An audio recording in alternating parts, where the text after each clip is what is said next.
You're listening to the Hazard Ground Podcast, with service members from across the military sharing their stories of combat and survival. And now, here's your host, Mark Zeno. Welcome into the Hazard Ground Podcast. As always, we appreciate you joining us each and every week. Hope everybody is having a wonderful holiday season, and if you haven't finished all of your shopping yet for the holidays, do yourself a favor, go to our website, hazardground.com, and click on the sponsors tab at the top of the homepage and check out some of the great sponsors that we have. Click on any of the sponsor banners, and when you make a purchase of any of those companies through our website, not only are you helping out the podcast tremendously and keeping it ad-free, but you're helping out veterans all across the country. Plus, not only do we have great advertisers selling gear and everything else, but we also got a great book list.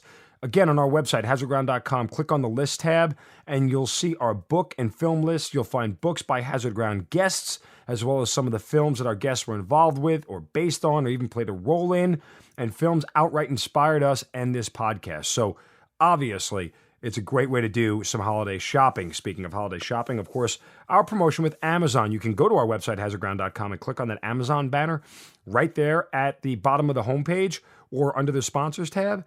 And you can do your normal Amazon shopping for anything, holidays, for your own self, business, whatever it may be.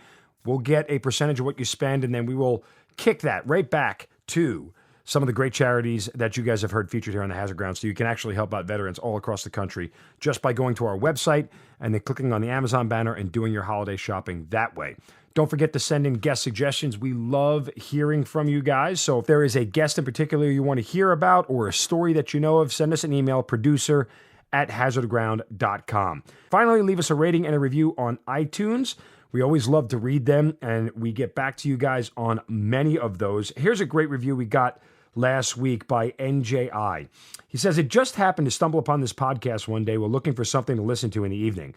The guests on this program have had careers and experiences that are truly intriguing. I've listened to about 10 podcasts so far, and I really enjoy the exchange that goes on between the host and the guest. If you're wondering where to start and you want to get a good feel for the power of the stories on this podcast, just listen to the episode with David S. Williams, part 1 and 2. I was truly amazed at what I was hearing." Thank you so much for the review. And the background on the story, David S. Williams, he was one of the first POWs in the Iraq War. If you know the Jessica Lynch story, Private Jessica Lynch, David S. Williams is tied into that story, and he was in captivity for over 3 weeks before he was rescued by American forces. A truly inspiring and amazing story. All that out of the way, let's get on to this week's episode. Joining us this week is a 20-year retiree of the United States Air Force. He retired at the rank of Senior Master Sergeant. He had 19 non-combatant tours, but multiple deployments to Afghanistan and Iraq, where he was a combat photographer and photojournalist. And he was also awarded a Purple Heart and a Bronze Star for Valor for his actions in Afghanistan. He is Kevin Wallace, joining us here on the Hazard Ground Podcast. Kevin, welcome. Thank you so much for being here. Oh, it's my pleasure. Thank you for having me on. An incredible story of what happened to you while you were in Afghanistan. We'll get to that in a moment. As I mentioned, you were awarded a Purple Heart and a Bronze Star for Valor for your actions in Afghanistan. But start back at the beginning. How and why did you get into the Air Force? Well, so unlike a lot of the service members that I wound up working with, who I consider heroes and heroic, brave men, posters of resilience, if you will, I joined the Air Force for probably what you may see as the stereotypical reason. I did not want to go to war. I had very, very high ASVAB scores. I mean, I maxed out across the board, all of them 99s, but I didn't have the financial ability or really the support to be able to go to college. So I saw joining the military for 4 years as a way for me to get a college education. Yeah, that's how I got here. Yeah. And I thought, if I'm going to spend 4 years in the military, I may as well go in the seemingly easiest branch. And I know it sounds horrible, after all the people I've worked beside saying that, even when I say it out loud, it kind of has, leaves a bad ring in my ear. But and honestly, that's why I came in. I wanted to do 4 years, get the college benefits, and leave. No, well, but Kevin, I mean, listen, you signed up in a pre-9/11 era, correct? When you initially enlisted? Correct. Okay, so I did the same thing. And that was my intent through ROTC, when I did it. It was the easiest way for me to pay to college. The school I really wanted to go to was a private school that was super expensive, and this was the easiest way for me to pay for college because I didn't come from a well-to-do family that could do it. And I thought the same exact thing when I get in. Just let me do my 4 years and get the hell out of here because I had no desire to really make a career out of this. Now, 20 years later, I still wear a uniform and I'm extremely blessed and happy. But from that standpoint, I don't think there's anything wrong with saying, especially back then. It's one thing if you signed up after 9/11 and went, I really don't want to go to combat. I mean, well, then what are you doing? What are you raising your right hand for?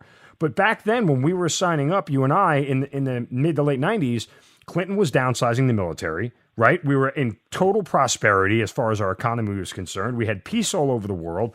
We had cleared the Gulf War. I mean, things couldn't have been any rosier. And for people like you and me who just wanted to get a college education, this was a means to an end. I don't think there's anything wrong with feeling that way at all. Oh, yeah. And at the very end of my first enlistment, 9/11 happened, and that was a game changer for me. College, everything else in my life could wait. There was a lot of really bad people out there that we had to deal with. So my reasons by my second enlistment were completely different. But yeah, initially that's what I came in for, and like probably most people, 9/11 was a massive game changer. Yeah, no, absolutely. But before we get to that, did you sign up to be a photojournalist and a photographer? No, I actually. So my first job in the Air Force was a calibration technician in layman's term. I work in a physics laboratory. I mean, you can't get more safe and more stable than working in a climate-controlled 73 plus or minus 2 degree building without windows, working in a physics laboratory. It really was the epitome of a safe and stable job. And at the same time, if college didn't work out, it was that job paid very well on the outside. Yeah, I was going to say nerd alert. Yeah, exactly. That's it. In a physics lab, for crying out loud. Yeah. And then, sometime in the beginning of the Iraq War, when we were already in Afghanistan and in Iraq, the Air Force and the Navy both started helping out the Army and Marine Corps a lot with their jobs, augmenting and things. And the Air Force was looking internally at jobs that if you weren't flying or loading bombs or, directly putting aircraft in the air to protect the ground troops or to fly sorties, well, maybe this is something we could contract out. So the job I was doing was one of those jobs. So I was force retrained out of it. And I wound up, being moved into what now I consider the best job in the Air Force, if not in the DoD. I thought being a photographer exposed me to people from all walks of life across all 5 main branches. And it was just a hell of a ride. All right, go back to 9/11. Where were you? What do you remember? So, not a funny story, but if there is a funny 9/11 story, I think this is it. I was in Okinawa, Japan, and we were hit with a super typhoon that came through the day prior. Then, it went out and it churned a little bit and came over and hit us again. So already saturated. The island was out of power. On 9/12, when power started coming up, and this was, no one had cell phones back then. There was recalls. We were all getting recalled to base on our landlines, and I lived off base and everything. And I still had no idea what was going on. So it was very surreal when we finally got power and I started seeing, the planes hitting the Twin Towers and Pentagon and things like that. It was surreal for everybody, but the fact that I didn't know it happened for another day to day and a half was, I don't know, it was just unthinkable to me. Now, Kevin, you at the time you were still doing your physics nerd thing, right? I was still a super nerd. So did you think when this went off, we talked to a lot of people about 9/11, they said, I knew right then we were going to war. Did you think you were going to war at that time? So in my job, in my MOS, no, but I wanted out of it for that reason. And I started going to see what we call the MPF, the Military Personnel Flight or admin people. I was bothering them daily, how do I retrain, what jobs? I mean, I was looking at TACP. I was looking at any job that could get me closer. And I considered just leaving the Air Force and going over to the Army. The Army was taking a lot of people at the time, and I could even potentially get a warrant position flying And I thought really hard about that. And then this other opportunity came along to be a combat photographer, and then I would, be able to work in the joint environment and directly support the warfighter. I think at the time I still pictured Ernie Pyle and some of my heroes, the people who run around with a camera but not a rifle. I didn't really understand that I would be part of an infantry team and things like that. That's how it worked out. So I don't know. Life just seemed to have a course pre-planned for me, and I was just thrust into it. And it's the best thing that's ever happened to me. All right, but now, so you had to leave Okinawa to go back to school at that point in time to learn how to become a photographer, right? Correct. Okay, so you head back to Fort Meade, Maryland, home at Dinfos, correct? Absolutely, yep. Yeah, I've been there. So how long does that take? It took me a little bit longer because of being overseas and DEROS and things like that, time that I had to leave the island. So I wound up going to Fort Meade a couple months early and working in a chaplain's office as his, assistant. I wasn't a trained chapel assistant, but I answered the phone and things like that, waiting for my slot at Dinfos. So I wound up spending, I think, about 6 months at Fort Meade. The school itself was closer to four months. But so when you graduate that, what happens to you in Afghanistan doesn't happen for another 10 years in 2011. So there's a lot of time to cover. And as I mentioned, you did a whole bunch of non-combatant tours, but what did that entail? And how quickly do you, after graduating from Dinfos and you're now a combat photographer, how quickly do you start spinning up where you head out all over the world? So I show up at my first base at a very turbulent time for non-combat reasons, but essentially a C-5 aircraft crashed on my base while I was still at Dinfos. So the public affairs operation there, and at that time, the public affairs officer was off station, the base commander was off station, all the key people were gone. So I just on the weekend went up and, hey, I'm coming here in a couple months. This person, how can I help? And I wound up working with the vice wing commander, going to some engagements in town where he was giving speeches. And pretty much from day one, while I was still at Dinfos, actually, everything I was learning there, I was executing real world. And fast forward about a month, and I get to that Dover Air Force Base, and at the time, Dover still had the operations for the mortuary, so it was a trying place to be. We had a lot of soldiers and a lot of Marines and service members coming back, coming back in boxes and transfer cases. So it was a tough spot to be, and not that I wanted out of it, but I wanted to be in the fight. So I was going to my supervisor daily, like, hey, are there any deployments? Sign me up. And in the Air Force, there's a process. Regardless of your rank, you're a certain level. They will call it a 3, 5, 7, 9. But I'm a 3 level. I'm right out of school. I can't deploy yet because I can't do self-sustain and do my job, regardless of the fact that I just put on E6. So I fast-tracked as the absolute fastest possible to get my next level, which is a 5 level, which then qualified me. And I was in Afghanistan, I think, about 7 months after arriving on station. So I got upgraded as fast as humanly possible, volunteered for the first deployment, and went out with the 82nd for a couple of months, and they were swapped out by the 101st. So spent about 9 months in 07 and 8 in Afghanistan in the East. And during that deployment, I also went down and worked with the Polish Army. So Task Force Kurahy was running Eastern Afghanistan at the time under General Slosher from the Combined Joint Task Force 101 out of Fort Campbell. And another aspect of that coalition was an entire province was kind of being controlled by the Polish Army, and they didn't really invest in the non-infantry capability support type roles that photography fell under. So I got the honor to go down and work with the Polish for a couple months, which was a very eye-opening experience. But they were tough fighters, man. Those Polish soldiers were not scared of a fight. So it was kind of cool to see. So almost immediately after I got to my first base, I was overseas. Okay, so this is 2007 when you first hit Afghanistan for the first time, correct? Correct. Tell me about the whole sort of environment when you get there. I mean, you had been itching to get overseas. You'd been itching to get to a deployment. When you set foot in Afghanistan, what are your first thoughts, and is this what you thought you were asking for?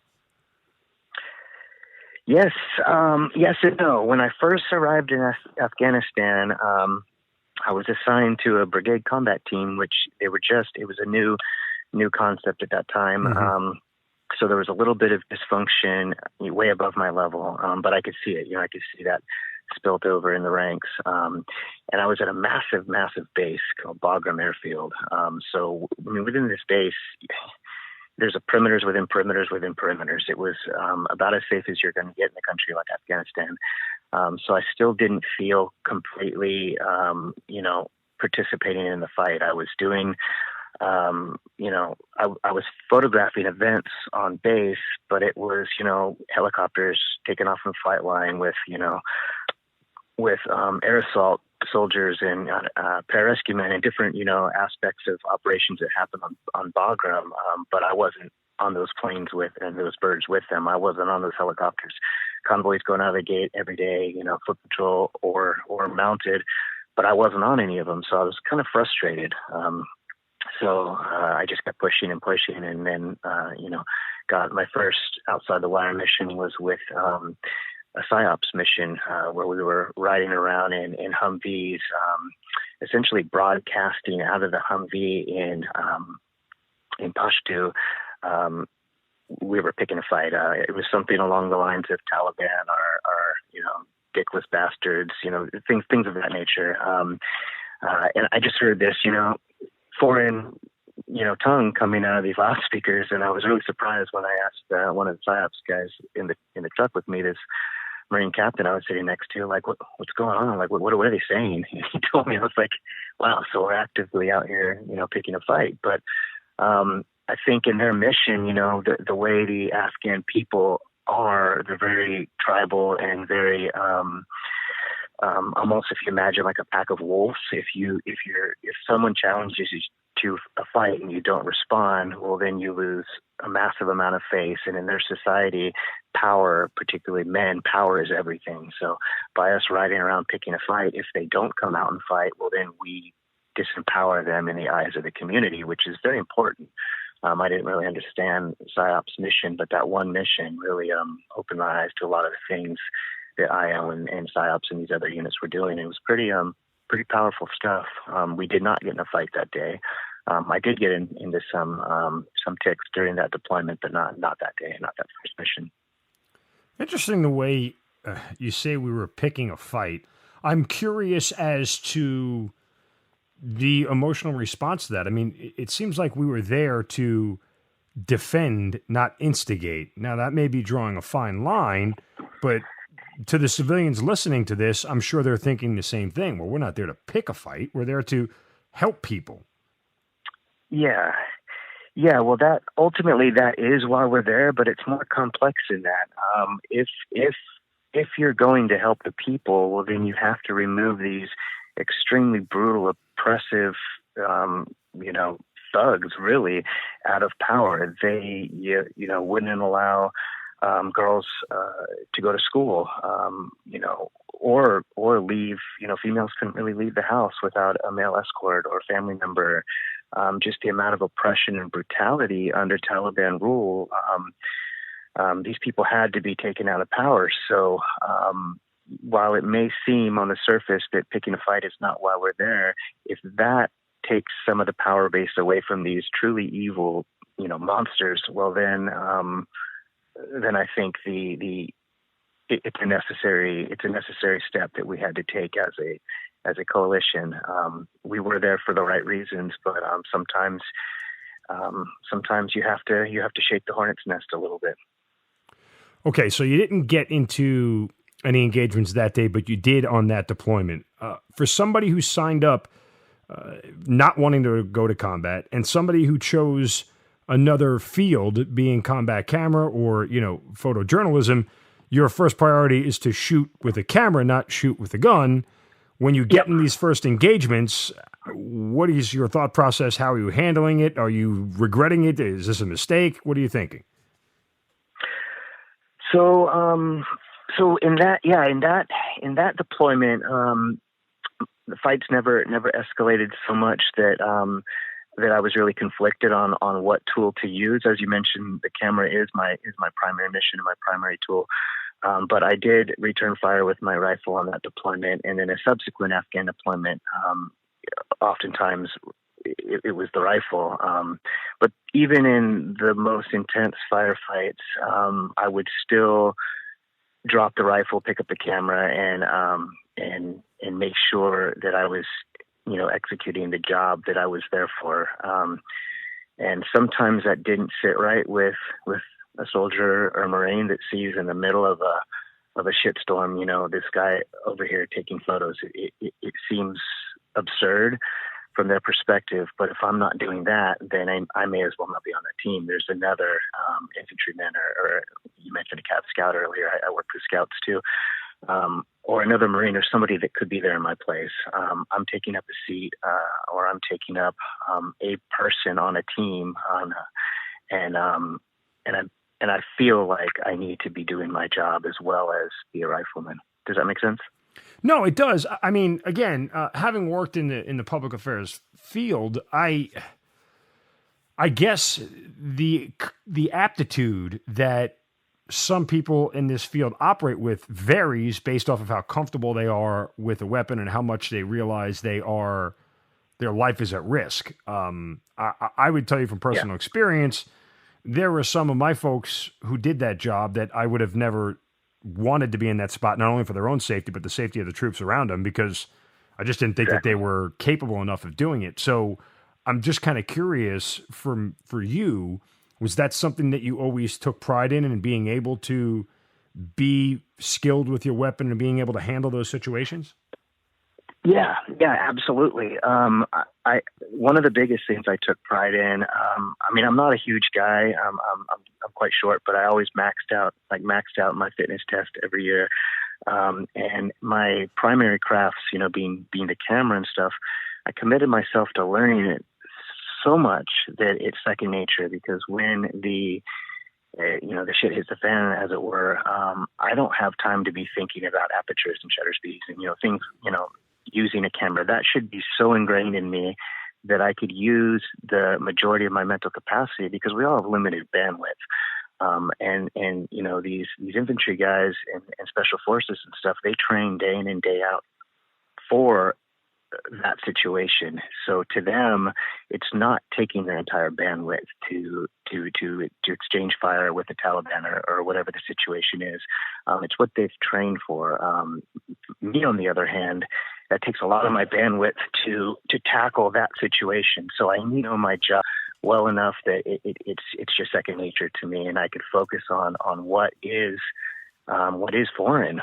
And eventually, I was in a lot of fights, and eventually it becomes more second nature, but I still am a photographer, right? Like, I go back to a base somewhere and I'm a photographer. I don't go back to a base where I'm continually training in tactics and stuff. So, I have to really focus, or I had past tense, I'm not in that world anymore, but I had to really focus on those situations, because I don't want to be a liability. And like you, I saw a lot of people that I was like, man, if this guy or gal ever deploys, God help whatever team they're with.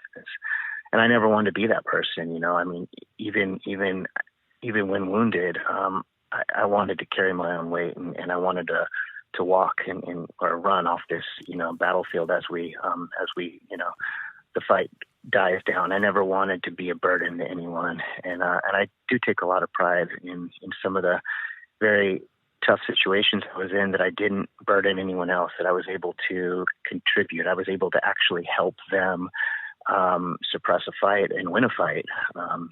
Because that's not, like I said, that's not what I enlisted to do. But it's something I quickly embraced when it was necessary. Well, and to that end, let me just clarify again for some of the civilians listening who kind of don't understand the constructs of the military, whether it's the Army or the Air Force.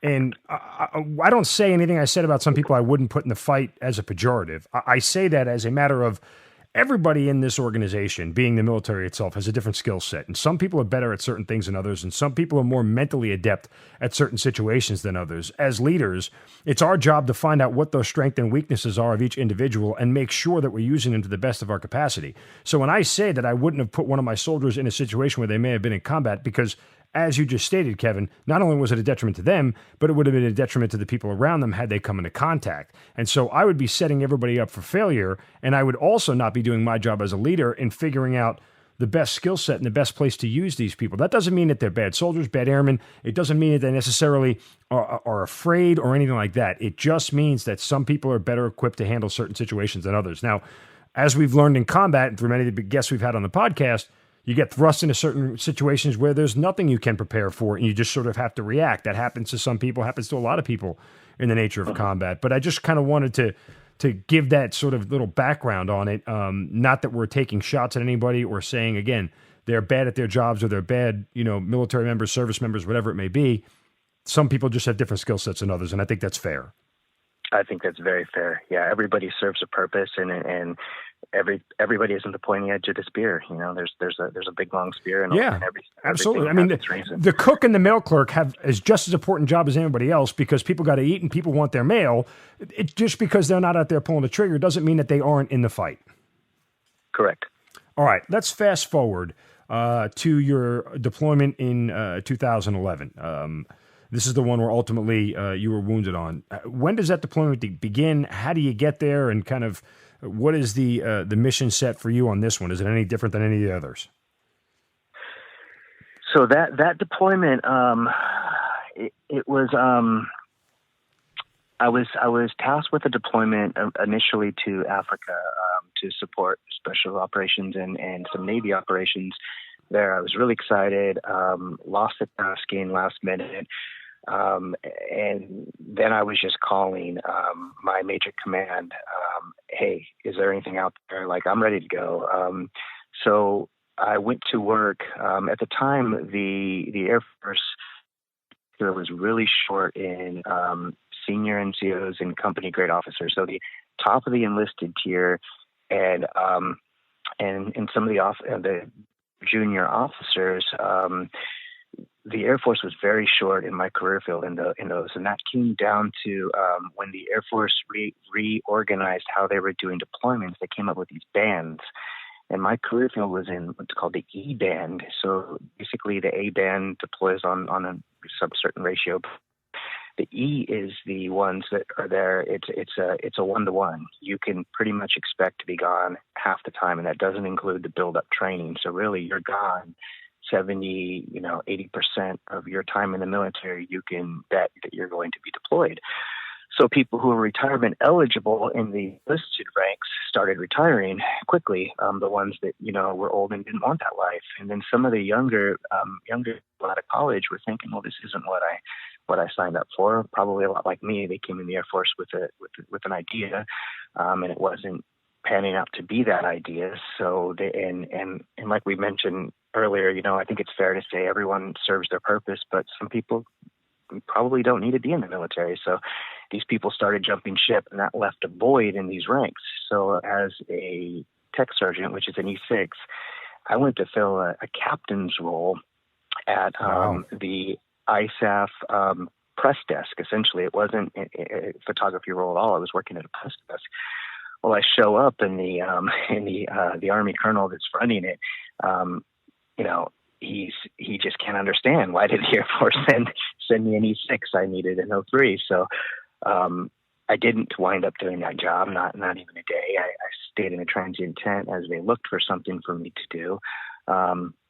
And there was a void in the Italian army. So the Italian it was really a coalition. There were some Spaniards and Albanians in there as well. But this coalition combat camera unit in RC West in the Western Afghanistan, because of the nature of the services in that region, their combat camera team wasn't allowed to do missions outside the wire. So they would fob hop. They would get in these helicopters or convoys, and they would go from location to location doing things on base, but they couldn't get into the fight. So there was a need for, like a Brit or an American or a country that was more able by our rules of engagement to be in the fight.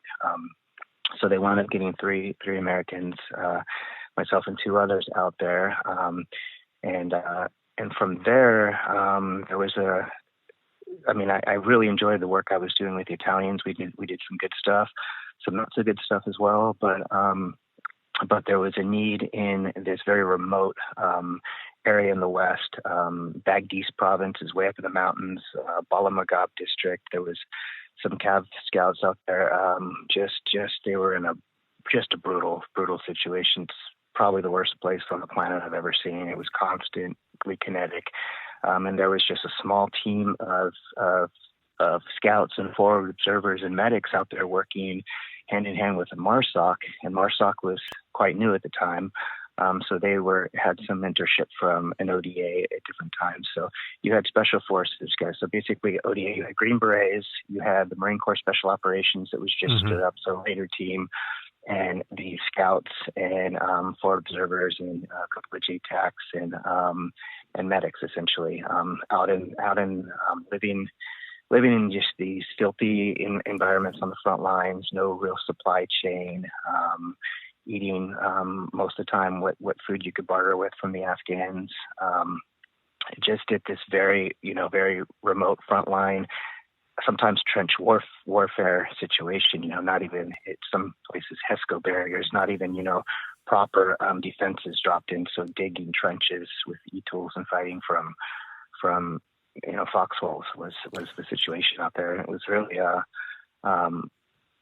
something I embraced right away. My first trip out there, I saw like these specialists and, lance corporals and people, these very, very junior people that were out here fighting day in and day out. And nobody knew they existed. And I really felt compelled to be part of these people's space, right? And try to tell the world about some of the heroic things you would see out there.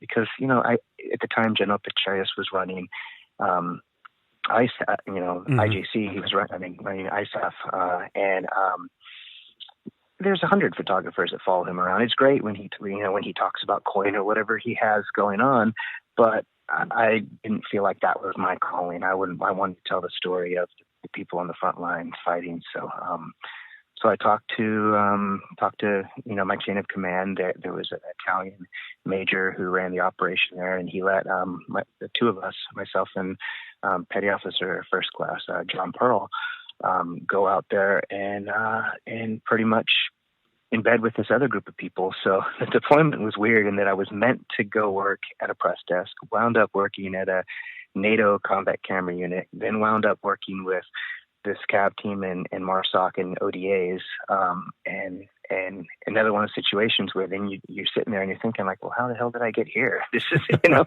but yeah, it was intense, but, man, the things you see some young people do out there is just incredible. I'll spend the rest of my life, not so much telling my story, but telling the story of these people, which is my, I guess my underlying reason for getting on here. I know I need to tell you guys my story, but I would love to just talk about these people because, these scouts and medics and forward observers and special forces guys are just incredible.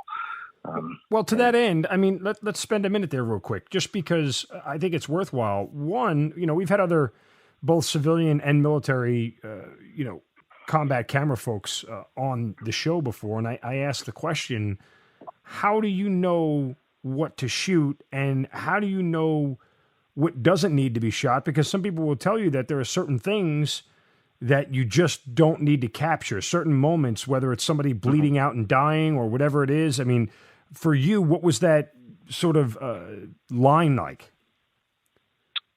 So for me, and this may sound like a cop-out, but a luxury of being enlisted, and I had opportunities to commission along the way, but I loved what I was doing. So to me, that wasn't my path. But a luxury in being enlisted, there's always officers above you that are the release authority. So I just shoot everything, and what images I think psyops and information IO and things may want, intel, I send to them. Things I think public affairs may want, I send to them. So I shoot everything, and then I blast out to who I think may want this imagery, because effectively John and I are out there working on our own. There is no officer. There is no just two E6s, just kind of willy-nilly on our own, hanging out in this really around these, these just heroic men. So I just shot everything and sent it where I thought it belonged, and whether an officer at Public Affairs released it to the media or not, well, that's on them. That's not really my prerogative. That's fair. So I just shot everything. All right. Give me an example of one of the things that you saw when you talk about the guys that you work with, the heroes that you work with, that stays with you. Okay. Yeah. So I'll tell you about this young guy from California, Specialist Kellen West. And I could play something. It's actually, I think you'll be able to hear the audio, but I could play a moment when, so there's 12 of us out here, and we're in a brutal fight, 3-day fight. There was some capture kill elements of this mission, and there was also some key leader engagement in trying to convince this one particular village that was a Taliban haven to stop supporting the Taliban and start supporting the Republic of Afghanistan. Is it a republic? Well, anyway, to start supporting the government of Afghanistan.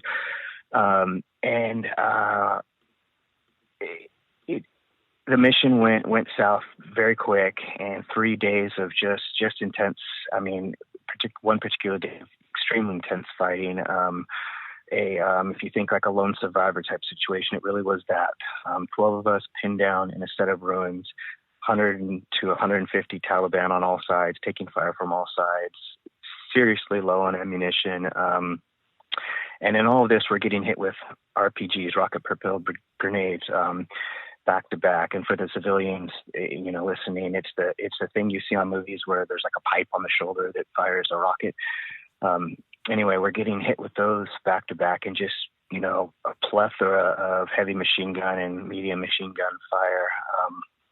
And I'm seeing heroics all around me. And I suppose I did some brave things that day too. But as these RPGs are hitting it, we're fighting from these dilapidated mud ruins. These it may have once been a mud house out there, but there's no roof. It's, the walls are anywhere between, some places 2 feet high, other places 5. So it's just this set of ruins that we reinforced as best as we could with what sandbags we had. But basically we dug down with e-tools to get as low as we could. But I think it was the 4th RPG that hit on my position, just took down the wall right in front of us. What cover we had. So now we're fighting wide open. Another RPG comes straight in. I'm actually taking a photograph, not firing my rifle as this happens, but whizzes right over my shoulder. I had a little beard going on, but it burnt my beard as it went by, and it hit. That's how close it was to my face, and it hit in the ground 5 feet behind me. And when it did, it threw me off my feet. I went headfirst into what was left of those mud ruins and was knocked out briefly. But a couple of the scouts in there, Private PFC Ben Bradley was hit with shrapnel in his leg, and Sergeant Shepard, another scout, took some through the arm. And there was a sailor with us, petty officer, or second class, I think it was, but a guy named Ryan Lee, who was a dog handler, and he had his canine. The dog's name was Valdo. But Valdo took a ton of shrapnel, like he had a hole about the size of a Pepsi can through his intestine. I think one of his paws was blown off, half of his tail was blown off, a big chunk of his rear end was gone, just shrapnel all over him. So, I'll play a quick audio because I had from my helmet cam, or actually this is from Jeff, Sergeant Shepard. He had a camera, a point and shoot camera that was kind of on the ground, so it didn't really capture video, but it captured audio of this. Well, Kevin, before you play it real quick, I just want to clarify everybody. This is actually your story. Yes. This is what happened to you on April 3rd, 2011. So I just want to clarify for the audience, because Yes. I had asked about something that you saw with other people. I didn't know you were going to tell your specific story, but that's okay. That's fine. I just wanted to make sure the audience understands this is what happened to you the day that you were wounded as well. Absolutely, Okay. yes. And this is leading up. I am telling my story, but I want to talk about, I really want to talk about killing Wes Medic after this. No, go ahead. Go ahead. Hearing this. Okay, so I'll play this real quick here for you.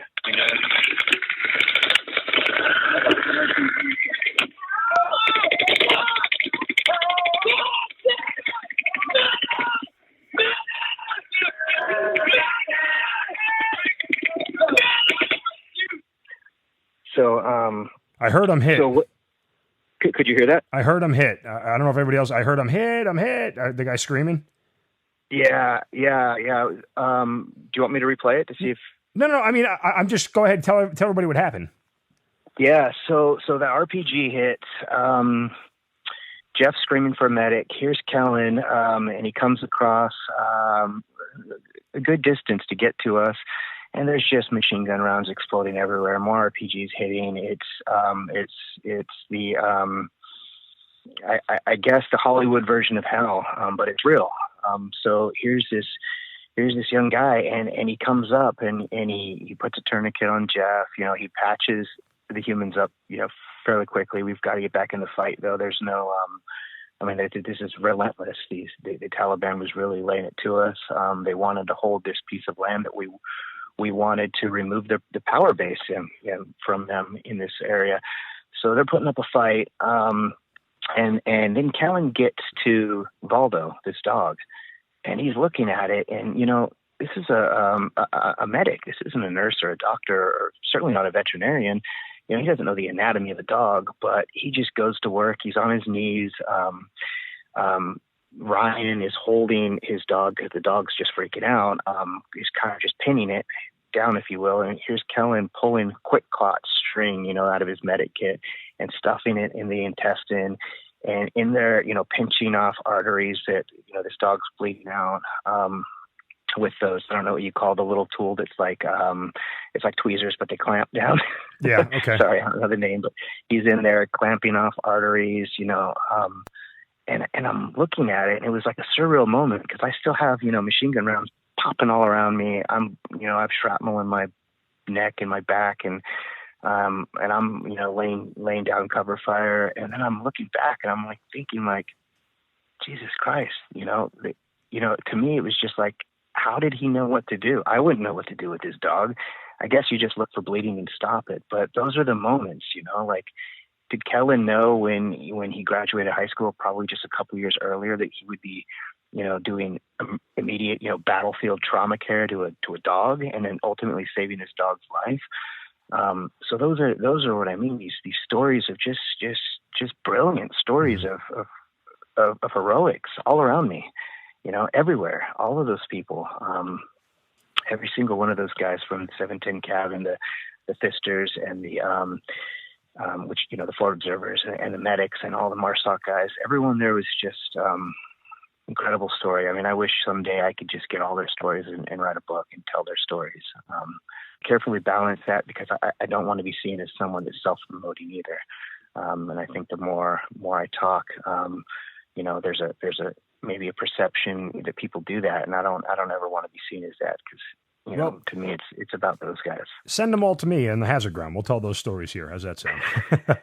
Okay, right. Let's go back to what happened to you. So that RPG goes off, right? And the force of it knocks you back into a mud hut? I mean, whatever it was that was nearby. Yeah, it blasted me forward, so it hit forward, behind okay. me, and it blasted me out like a dart at a dartboard. I went head first into this wall, landed on top of Ben. Did you get knocked out? Yeah. Okay. When you come to, what's the first thing you see and hear? What are you doing? Yeah, I came to pretty quick, and I came to hearing Jeff screaming for Kellen, screaming, medic, we need a medic. And I didn't know the situation of anyone else. I'm just coming to, I can't hear. I still can't, I couldn't hear for a while. Everything was just blown out. But my vision is just really blurry. and it's kind of going left and right in my vision. Then all of a sudden, it just snaps to, I'm awake. There's still Taliban coming at us in the field. It's happening all around. And then I realized, like, I'm alive. So, I have my arms, legs, my junk, everything that you immediately check Most for. Important, always most important, check the junk. We've learned that on the hazard ground. It is the first thing a guy asks after something explodes. Are my nuts okay? And that's totally fair. Do you do any like battle damage assessment on yourself to see if you're bleeding or not? Yeah. So in the audio, you couldn't hear it, but we're calling out, we're screaming out to Kellen. We're helping him triage, I guess, because we're all still, facing outwards, fighting in different directions, and he's sort of behind us, calling out like, so, I think at one point I screamed like, I got shrapnel on the back of my neck, no big deal, and I'm laying, putting out bursts. So I ran my glove across my neck, and it came back with metal shards all over it, and blood. So I knew I was bleeding back there. But I don't know, like adrenaline, I couldn't really feel any pain, other than I couldn't hear well. And I went back to what I said earlier. I was just thinking, like, I hope no one has to carry me out here. I don't want to be that guy. Because, now we have to already carry a couple other people out. And there was no sign that the Taliban surrendering anytime soon. So we're going to have to fight our way out of there, which we did. And the other combat camera guy, John Pearl, wound up, and he was Navy and the dog was Navy. So it's kind of a cool connection where he carried, his wounded shipmate, off the battlefield. Although it wasn't like you would see on Hollywood. We weren't walking off the battlefield with smoke and looking cool, slow walking. We were fighting. We were fighting all the way out. Right. Got back to the outpost, medevaced out the people that needed to go, and got right back into the fight. We went straight back out there. So as you're taking rounds from the Taliban after this, and there's still firefight going on, how do you know when to put down your M4 and pick up your camera? There was a lot of moments where I wished I had done that. I was fighting and I would see something. I'd be like, man, that was cool. But so I would see these glimpses of, like Jeff Shepard at one point is just standing up on these sandbags, just like screaming, like it was like a scene from Rambo, just laying down massive amounts of medium, machine gun fire, and just laying waste to this riverbed over here with these Taliban in it. And I didn't capture it. I was thinking that is like the coolest video moment ever. So I would see these things. I'd be like, oh yeah, camera. So kind of put down my M4 for a minute and then start taking photos. But it was these things that I missed that really, and then I wished, man, I should just keep my camera on, but it wasn't. I mean, there was 12 of us and like 150 of them. I couldn't really afford to not fight. And I owed the people around me my best fight. So, so it was a tough decision, but a few times I did pick the camera up and continue to do that. There was one of the guys, one of the scouts, was a guy named Willie Newland, and we laugh about it to this day, but there's this photograph I took, and he's kind of in the ruins a little bit over from me, and the look on his face, he's looking at me like, what the fuck are you doing? He's just got this look of confusion, and we laugh about it because I'm laughing about his face. He's like, I was looking at you. I'm like, this is not time to take a photograph, dude. Fight, Yeah. Which is what he's thinking, but he's not in my shoes. He doesn't have that. He has his responsibility. I have mine. I mean, but I just imagine scanning with a camera like you would a sector of fire, and you come across a Taliban with a gun shooting, and the only thing you're looking at is a camera to take a picture. And I'm wondering if the instinct is drop the camera, pick up the gun, stupid. Yeah, it is. It really is. It's an instinct you have to fight. You have to fight because there's also another job that I need to do there. And some of those images, when intel people look at it, they get key pieces of information. There was a major IED making facility, maybe 150 meters from where we were fighting that was exposed during this operation. So that ground frontline intel is so important.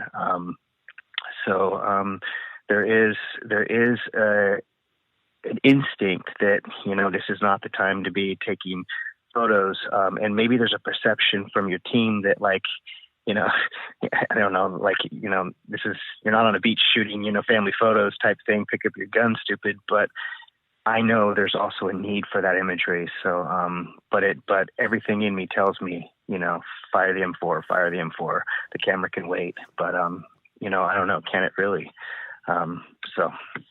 Back to the fight itself. You're also, trying to get your wounded folks out of there. What else is going on at this point? So we're pinned down. We can't get a medevac. It's just too hot. No one's willing to land. We have some air support. We had fire mission. We had some mortars, 9 or 10 mortars hung on our behalf, but none of them were hitting on target. And then we had some rotary. So we had some Spanish Super Puma helicopters show up and the 50 cal on the door, lay down some good cover fire. And we wound up getting some coalition. I think they were Dutch or Danish or something, F-16s that came in low and pop flares, a show of force, which is great. I mean, Taliban will check off for a second, but they're right back in the fight. So it wasn't really effective. And then we had it was, I don't know if it was a Predator or Reaper. I think it was a Predator drone that came up with its, Hellfires and it did some pretty good damage on our behalf. And ultimately the biggest firepower we had was a B1 that dropped 2 500-pound GBUs and a 2,000-pound GBU. Yeah, that helps. So yeah. So that was very, very helpful. And it was crazy because we didn't, a lot of missions we had a JTAC, TAC-P guy right there with us. This mission we had Dwayne Sparks was an Army forward observer, and he was doing his best, but he was talking on the comms on the radio back to a JTAC at a FOB that was then directing the cast from somewhere else. It wasn't optimal, but it was we were able to get some very much needed close air support. And when it comes to, I guess, pride for being in the Air Force, I have a lot of pride of being an American, but the Air Force sometimes I didn't feel the most pride about as a service branch. But when it comes to close air support, man, it's great. You see that, you hear there's a B1 up there and you don't see it, but then, like 30 seconds, this bomb's on target and you hear the whistle, and then all of a sudden, boom, what would have taken us, 2 days to accomplish, this bomb does in seconds. It's just overwhelming power that comes from the sky, and it's a beautiful thing. So, that's my hat nod to the Air Force. Angels on your shoulders, right? Yeah, absolutely. All right, so the fight ends. 11 guys there. All 11 get out alive. Some people are wounded, but everybody gets home alive. To that end, what are you thinking when this whole thing ends, and what are you feeling? So it ended as much as we got back to the combat outpost to medevac a few people.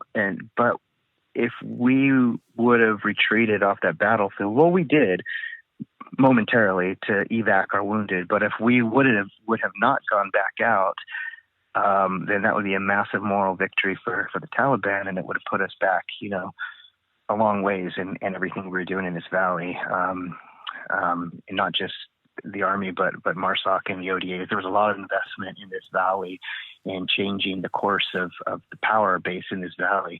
So we couldn't lose the fight. It was even at 150 to 12. We had to win the fight. So we got back to the outpost. We got these guys medevac. I was in the aid station with Kellen. He was patching up my neck. When everybody went back out, I come out and like all the Americans are gone. They're in, some on foot, some on trucks, but they're on their way back out to the fight. And the ANA, the Afghan National Army, they're still in the outpost. So they drive these non-armored green Ranger trucks that sometimes have like a machine gun mounted in the back or whatever. But they're getting ready to go out. So I jump in the back of the truck with the ANA. And we make it out the gate. We turn left. We're headed up towards where the fight is, and then the ANA turn around and go back. And I was pissed. None of them understood me. The Terp wasn't with us because I've just jumped in the truck with them. But I'm screaming at them, and they go back. But because they didn't have armor on their trucks, they just I don't know. I don't really know what they did, honestly. But they went back, so I was really pissed because these other guys are out there back in the fight. And now I'm back at the outpost. So I go up on the wall and I find John Pearl up there on a I think he was on a 50 cal mark. I can't remember. He was on one of the heavy weapons, and there's an M82, there at 50 cal laying next to him. So I get on that, and we're just trying to pick out targets out there. So kind of supporting it from inside the wire, if you will. So it's a really frustrating thing because, you desperately want to be back out there. And had I not gone into that aid station to get patched up, I would have been right back out there. But sure, as it were, I'm stuck. And the ANA canceled their part of the mission. I was really, really mad at them about it. But it's their country. I wanted them to get out there and get in the fight with us. But anyway. It was what it was. So the fight didn't really end. My part of the fight ended in that story and that day. But all those guys I've been talking about, they were still out there in the fight for another couple hours. All right. So this is in 2011. You don't retire until 2017. As well, your Bronze Star for Valor isn't awarded until 2017. What was the holdup? Yeah. What took so long?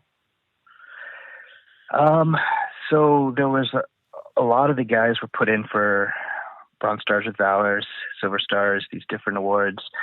I don't know. So the Army takes care of the Army. The Marines take care of the Marines. My awards, because I'm working for the Italians, on paper, they got lost. I mean, everything's just like I left there without anything. So I don't really know what happened. I don't know when the paperwork left. That unit, then their higher headquarters is Task Force Raider, which is under U.S. Forces Afghanistan, and then it goes up to Big Army and stuff. Mine then go through the Italian Army to NATO, to ISAF in a different route. So I couldn't track it. I honestly don't know where it went. But then it took me gathering, the witness statements from the guys and trying to find another avenue, which took me a long time. So the air wing I went back to in England, they didn't feel it was their prerogative to submit me for an award that happened in Afghanistan, and they had witness statements, but they didn't really have the ground knowledge. The commanders there should be submitting me for this. So it was just a lot of politics, and at my last assignment, the 89th Airlift Wing, which is the unit that flies Air Force One and all the blue and white and stuff out of Andrews, I had a commander there who was very, very compassionate about, me and my story. And he, I don't even know what avenue he found to get the medals approved, but I think it came from General Goldfein. I think it came from the Chief of Staff. So it was a very unorthodox way to have that medal pushed. What were you thinking and feeling when it's finally given to you? Well, I'd given up on the whole idea. I just thought, it wasn't about medals to begin with. And at that time, I was at like I think the coolest non-combat mission in the DoD is the diplomacy mission, because hopefully diplomacy works and you don't need combat. So everything the blue and whites at Andrews were doing at the time, it was ferrying around Secretary Kerry and like people doing the diplomacy mission. And if they do their jobs, then we don't have to fight. So I loved being a part of that. But at the same time, years of sort of unchecked moral injury and stuff were building up. And I had a couple of suicide attempts and wound up institutionalized for post-traumatic stress disorder and stuff. So obviously you can't be hanging around in close proximity to Obama and stuff when you when you have PTSD. So I kind of lost my job, but my commander never gave up on me as a person, and he was really in my corner. So I felt like when I got that medal, some kind of in some kind of weird way, like I said, medals aren't important, but I felt like justice. Like I felt like because for years since 2012 until then, I got really bitter towards the Air Force. I felt like the Air Force just didn't get it. They don't understand. I felt like most airmen don't understand what's going on in the front line, you know. And I had at an Air Force ball one year, this captain come up to me, and I'm sorry if I sound like I'm dealing with the Air Force. It's just a lack of understanding of the front line. Mm-hmm. But I had this captain come up, and he's messing with my Purple Heart on my mess dress, and I knock his hand away. And he's like, "That is so cool." And I'm like, "It's fucking cool." I'm thinking all sorts of horrible things, but I got my military bearing, and the captain and I obviously didn't have beers together.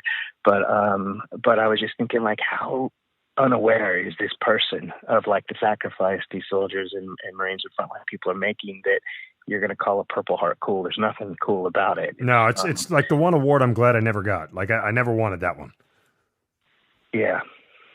To people who have it, it's and this will transition well. To people who have it, it's a constant reminder of not only physical scars but emotional ones as well. Yeah, and there's a guilt with it because you're alive and other people aren't. You know, there's two ways to get a Purple Heart: dead or wounded. And I don't know. I don't feel like I rate the same medal as the people who gave everything, because I shed some blood, but I'm alive. So there's guilt with it too. Well, tell me about some of the struggles that you had, including a suicide attempt that you now speak about that you didn't before. So the toughest thing for me is I believe wholeheartedly that what we were doing in Afghanistan and other places was helping the most precious, resources in the world, which is children, women and children that are brutally oppressed and abused. And we're helping to give them a better life by ridding this world of monsters. I believe the people we killed were evil. They were evil men doing horrible things to people they had power over. So I wholeheartedly believe we were ridding the planet of monsters. But the irony in that is the more and more I personally rid the world of monsters, I was becoming one myself unknowingly. And it would manifest itself at home. A few times at work, I got in some bar fights and some things like that weren't really becoming of being in the military or of my rank. But fortunately, I wasn't punished for any of that. But at home, I was just not that I didn't love my wife and children, but I was unable to portray love. In my heart, I loved them all with everything I was. But I had so much rage and anger that simple things that, like teenage girls wanting, if they have a cell phone, but they want the newest iPhone, to me would set me into rage, because I would think about these kids that, are like, 12 years old being married off to a man in his 40s against their will, and all these horrible things that I saw. So I was arguing with my wife all the time. I was, emotionally and verbally abusive to all of my children. And I was just an ugly person. And I would tell myself before I left work every day, like, not today, no matter what any of them say, I'm going to be a good person. I'm going to show nothing but love. But every day, although I would tell myself that, and the whole ride home, I would listen to the most relaxing type music and get my head right. And then something would set me off. And it was like every day. So I started thinking, if I just wasn't here, they would get, I'm still active duty, they would get, $400,000. I had some other life insurance, and they could be happy, that I was the one thing dragging everyone down, I felt like. So I just made a decision that I'm not going to do that anymore.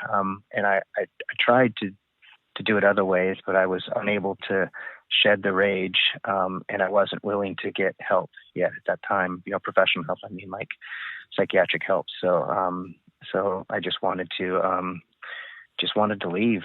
And then I I attempted one time, and then a couple years later, I really decided, and I was in outside Fort Belvoir in Virginia with a .45 revolver, and it was in that moment when I started thinking that this isn't going to end my pain. It's just going to amplify it and pass it on to the people that I'm doing this because I want to protect. So there was like, irony is not a strong enough word, but there was just something disgusting that I came to on my own, that like, this is not going to help them. This is going to destroy them. Well, it's a twisted reality. Yeah. Yeah. And luckily I was able to come to that on my own and check myself in the emergency room and started getting help. But I knew if I would have shot myself, it's an easy out for me, but everyone around me who I claim to love, and want to help, now I've just destroyed. And beyond them, people like, friends and unit. I mean, some people say that's cliche, but no, like if somebody dies, it destroys units. It destroys, pretty much everything. And I wasn't going to put my pain on to all these other people. So, so I did the hard thing, lost my security clearance, and I think I did anyway. I got pulled out of my job, pretty much lost everything that I had come to love as far as my identity. But I was alive, and I turned the corner, and I actually feel like I'm a better person now because of it. So, you do a lot of public speaking now about your experience. What do you tell people? Like, encapsulate some of the messaging. So there's a lot of the public speaking I've been doing is related to suicides in the military. I'm not really sure what's driving this. There's obviously a big problem in the veteran community as well, but active duty, there's a big problem with suicides. And I feel like if I share these deep personal suicide stories and my reasons for not doing it, I hope to reach people and people who are serving still, who are concerned about their job and their security clearance and their families and things like that. So and it's not just suicide. I mean, rape victims, all sorts of people who are carrying trauma, combat or otherwise, that are not getting professional help. I hope in some way they see me and they recognize that, to me, how hard that is to do. When I talk about bravery on the battlefield, I like to talk about other people because I don't see myself as that. But I believe I'm brave to speak about suicide because it kills me. Like after this call today, it'll take me days to get over this. That's just how much you put into it. Sure. But I hope that sacrifice touches people and prompts them to get help before it's too late. So that's the reason I speak. Well, Kevin, look, the message in and of itself is pure, and it certainly is one that resonates well with our audience, and one that can't be said enough to that end. Given all you've went through in your career, the ups and the downs, and originally why you signed up to where you ended up, do you look at your career in a certain way? I don't want to ask if you do anything different because it doesn't sound like you would, but I guess, how does your career sort of fit what you wanted it to be?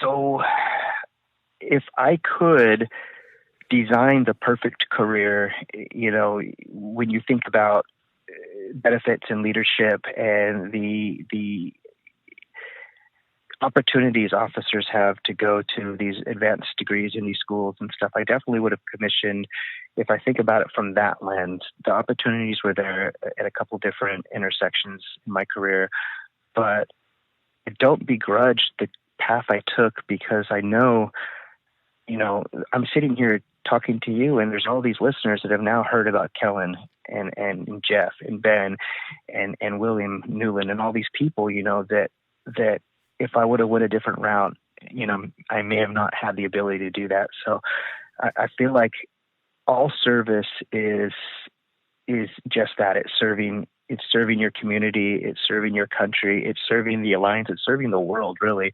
I believe what America does impacts the world, and it's a noble mission. So I think service, almost like in the roots of, the samurai or whatever it is, it's serving your community, it's serving the people, it's serving the greater good.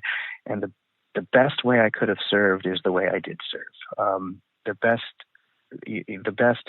best Kevin could have given to his country and to the Air Force and to his brothers and sisters across all the branches, I believe, was to tell their story, because I'm not that guy that was meant to be a Ranger or a Green Beret or something. I'm 5'6", although I was always in great shape, but I'm not, that big buff, that guy. So what do I have to offer? I think the biggest thing I have to offer is to tell other people's stories of bravery and heroism. So I really feel like the path I took was the perfect path for me. And I was able to impact other people along the way, which to me, there's nothing more noble and nothing more service than that. Perfectly said, Kevin. I want to thank you for being so open and honest and courageous to tell the darkest parts of your story as well as the bravest parts, and certainly what you have shared with our audience, I know will leave a lasting impact on certain people, but thank you for all of your time, and certainly thank you for being part of the Hazard Ground. Thank you. You've been listening to the Hazard Ground Podcast, hosted by Mark Zeno and produced by Matt Pasquarella. If you have an interesting story to tell and you'd like to be on the show, send us an email at hazardgroundpodcast@gmail.com. And if you like the show, don't forget to subscribe, rate, and review on iTunes. Thanks for listening. We'll see you next time.